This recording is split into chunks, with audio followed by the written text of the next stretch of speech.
A reading from the book of Acts. They devoted themselves to the apostles' teaching and fellowship, to the breaking of bread and the prayers. Awe came upon everyone, because many wonders and signs were being done by the apostles. All who believed were together and had all things in common. They would sell their possessions and goods and distribute the proceeds to all, as any had need. Day by day, as they spent much time together in the temple, they broke bread at home and ate their food with glad and generous hearts, praising God and having the goodwill of all the people. And day by day, the Lord added to their number those who were being saved. This is the word of the Lord. Thanks be to God. Rebecca hails from Linjoku in Kenya. Linjoku is a semi-arid area receiving minimal rainfall, and it's known for its frequent crop failure. Parents from this community move from village to village in search of whatever jobs that they can find to provide for the most basic needs of their children. And this lack of parental care and presence affects their children, which is probably what contributed to Rebecca's son Elijah moving to the streets to look for food and attention and company. And Sozo International's mission is to advance the well-being of the world's most vulnerable children, and they took Elijah in. And Rebecca's neighbors were jealous, and they asked her to request that Sozo rescue their own children so that they would know their basic needs were being met. Luckily, Sozo also works to mobilize communities. The Linjoka community needed skills to generate income, parent, and to network, so that they could realize that they didn't need an organization to care for their basic needs. Sozo stepped in and helped them realize their potential, raise their self-esteem, and even realize that they didn't have to depend on handouts to survive. Among other things, Sozo trained them on table banking, where each family contributed 20 Kenyan shillings a week. And the money that grew out of that was then lent among the members of the community and was used to start small income generating activities. Presently, 12 women have received a loan of 1,000 shillings each and used it to buy goats, chicken, seedlings, farm tools, pay school tuition for their children in the hopes that the cycle might be broken. Others have started small businesses which have been able to care for their family's basic needs. Money lent is paid back with 10% interest, which is then reinvested in their savings. So far, they've been able to mobilize a total of 12,000 shillings in just 10 weeks. And for the first time, the Linjoka community is now able to take care of their family's needs. And Elijah was able to move home. Sozo has started 2 highly successful groups like this one so far this year, and their goal is to have begun and started 15 before the end of 2017.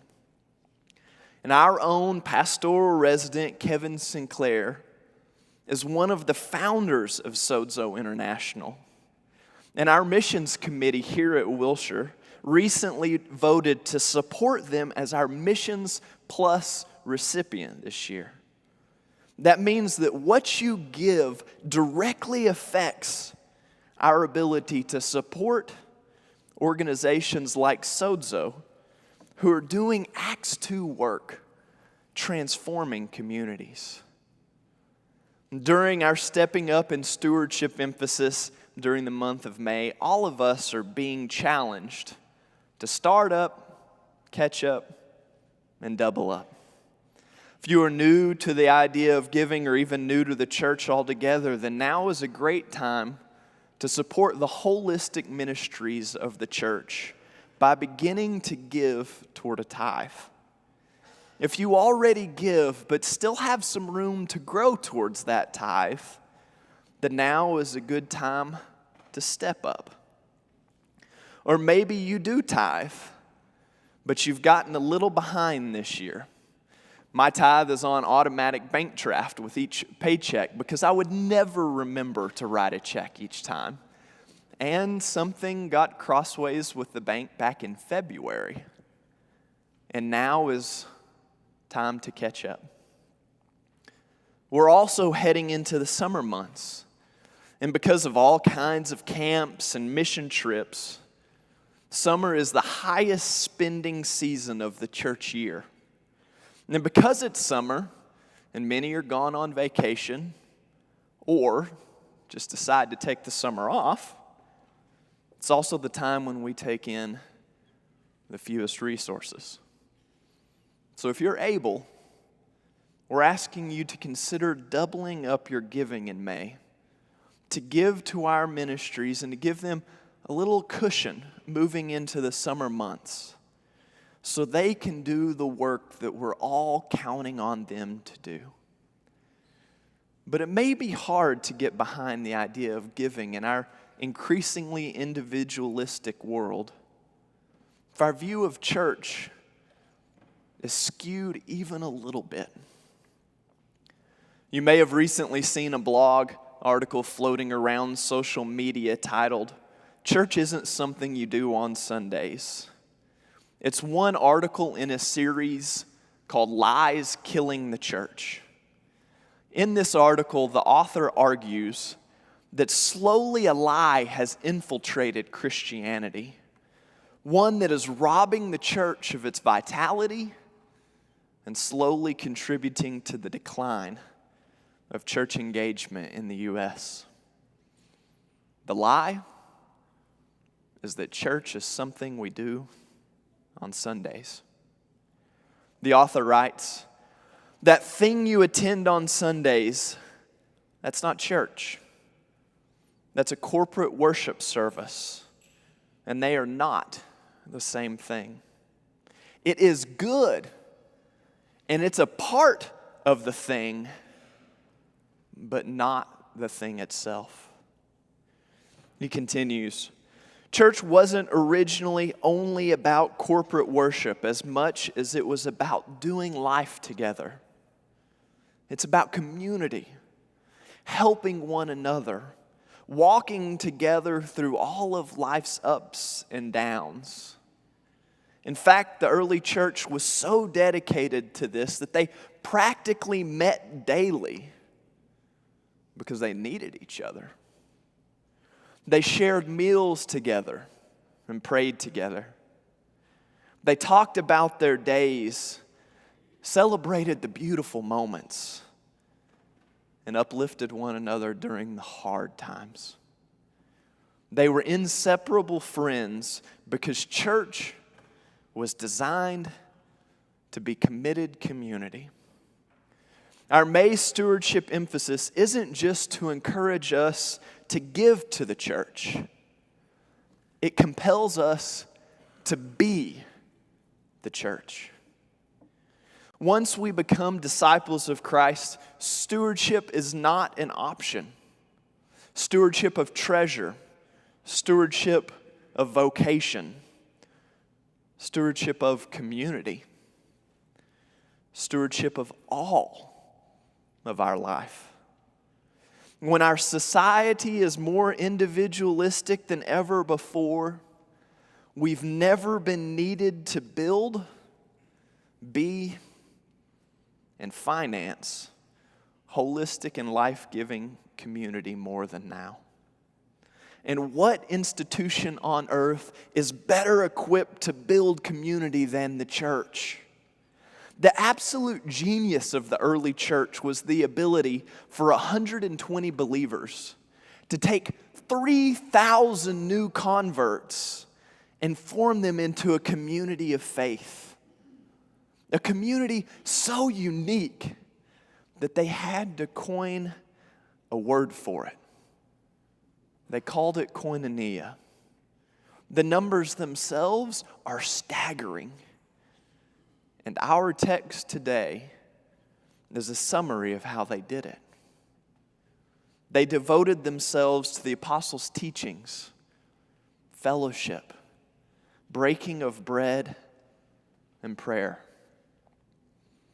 Community calls for commitment and covenant.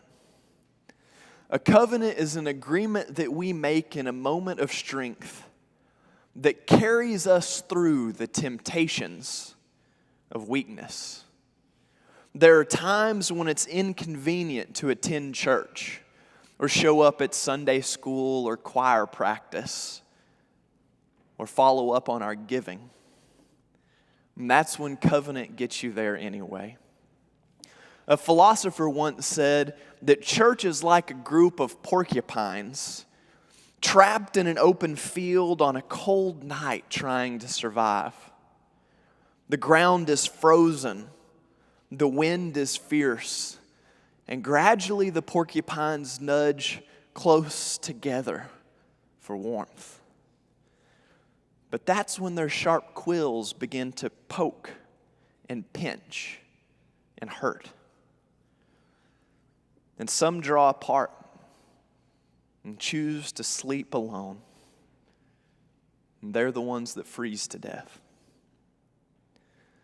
Covenant keeps us together even when we get poked. It keeps us alive. Community is not just a place for the suffering to find comfort, but for the comfortable to find suffering and thereby draw closer to the cross of Christ where Jesus suffered for all of us. It's time for us to stop doing church and start being the church again. Church isn't something we just do on Sunday. It's who we are every day. One of our ministers, Tiffany Wright, and her family had the privilege of driving a refugee family from Gateway of Grace to the Easter egg hunt the Saturday before Easter. Gateway of Grace is an organization that a portion of your tithe goes to support. Their mission is to educate, equip, and mobilize the church to bridge the socio-cultural gaps between Christians and refugees so that refugees can know the hope of Christ through both words and deeds of compassion. Gateway helps refugees start over. Many of them are survivors of severe trauma. Gateway helps with donated furniture, even pocket money, groceries, baby showers, job assistance, language lessons, and more. Most important, perhaps, Gateway trains volunteers and churches to engage refugee families, the point where friendships form and community begins. The Wednesday before the event, Wilshire kids put Easter grass in 100 plastic Easter baskets. And they filled 720 plastic eggs with small toys during their missions time. Again, all things that couldn't happen without your giving, your children, you volunteering to mobilize them in our children's minister Julie's direction. The Wrights not only drove a refugee family to the Easter celebration, but they took the baskets and eggs with them. The whole back of their car was full, they said. There were people from all over the world at this event. And Tiffany says, I was in awe as I watched them run and hunt eggs with baskets Wilshire had donated. It wasn't our event. Wilshire's name wasn't printed It wasn't announced anywhere, but we were present, supporting Samira and Great Way of Grace. And they made signs printed in 4 different languages that said, "Wherever you are from, you are our neighbor, and you are welcome here." And the family Tiffany drove to the Easter celebration was literally one of her neighbors, living only a few minutes away. She says, "I would probably never have met them if it wasn't for the fact that I volunteered that day. But now we're not just neighbors, we're friends." That is what it looks like to be the church and create community in an increasingly isolated and fractured world. I was at a conference in Indianapolis this last week, and one of the first questions that I was asked upon arrival was, who are the healers in your community? And what is your church doing to support them? And that same day, I heard Tiffany's story, and I was proud of my church. Being the church by supporting the healers in our world like Gateway of Grace and Sozo International requires holistic stewardship of all of our resources. It isn't only what the world needs from us. It doesn't just create community for others. It pulls us out of our isolation as well and reminds us that we're a part of something much bigger than we are. The Gallup Group has been studying churches for decades now, and their findings have been incredibly helpful.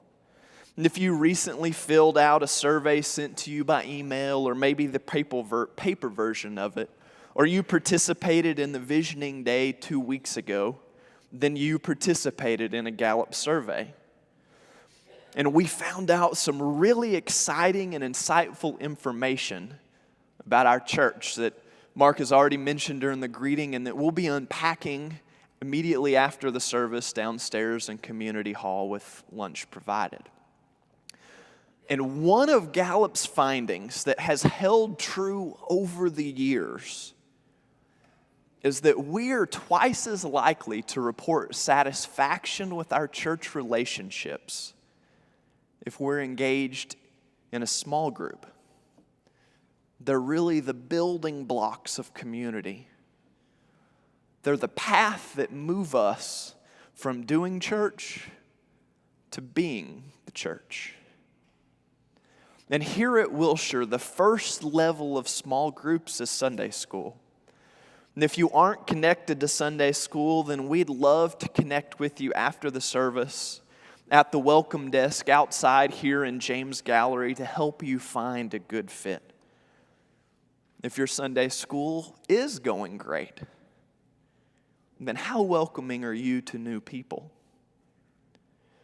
If you're members of a Sunday school, but for whatever reason, it just isn't quite working for you, that's okay.